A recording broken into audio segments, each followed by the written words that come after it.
સુરતમાં ઘણા સમયથી ઘરફોડ ચોરી સહિતના બનાવોમાં વધારો થઈ રહ્યો છે. તો જહાંગીરપુરા વિસ્તારમાં રહેતો પરિવાર શિરડી ખાતે સાંઈબાબાના મંદિર દર્શન કરવા ગયો હતો.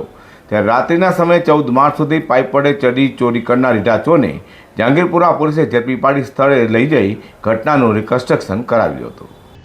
સુરત શહેરમાં ચોરી, ઘરફોડ ચોરી સહિતના બનાવમાં વધારો થઈ રહ્યો છે. ત્યારે રાત્રિના સમયે 14 માર્ચ સુધી ચડી ઘરમાંથી ઘરફોડ ચોરીને અંજામ આપનાર રીઢા ચોરને જહાંગીરપુરા પોલીસે ઝડપી પાડ્યો છે.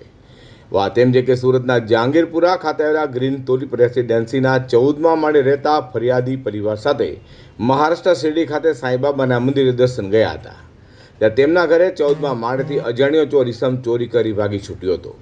બનાવ લઈને જહાંગીરપુરા પોલીસને જાણ થતાં જહાંગીરપુરા પીઆઈડીજી રબારીની ટીમે તાત્કાલિક તપાસ હાથ ધરી હતી અને ઘરમાંથી ચોરી કરી ભાગી છૂટેલા રીઢા ચોર એવા ઓમકાર યોગેશ ખરાડેને ઝડપી પાડ્યો હતો. અને તેની પૂછપરછ કરતાં રીઢાએ કબૂલાત કરી હતી કે રાત્રિના સમયે પાઇપ વડે 14 માળ સુધી ચડી ગયા બાદ બાથરૂમની બારીમાંથી ઘરમાં ઘૂસી ચોરી કરી હતી. જેને લઈને જહાંગીરપુરા પીઆઈડીડી રબારીની ટીમે આરોપી ઓમકાર યોગેશ ખરાડેને ઘટનાસ્થળે લઈ જઈ તેનું રિકન્સ્ટ્રક્શન કરી પંચનામું કર્યું હતું.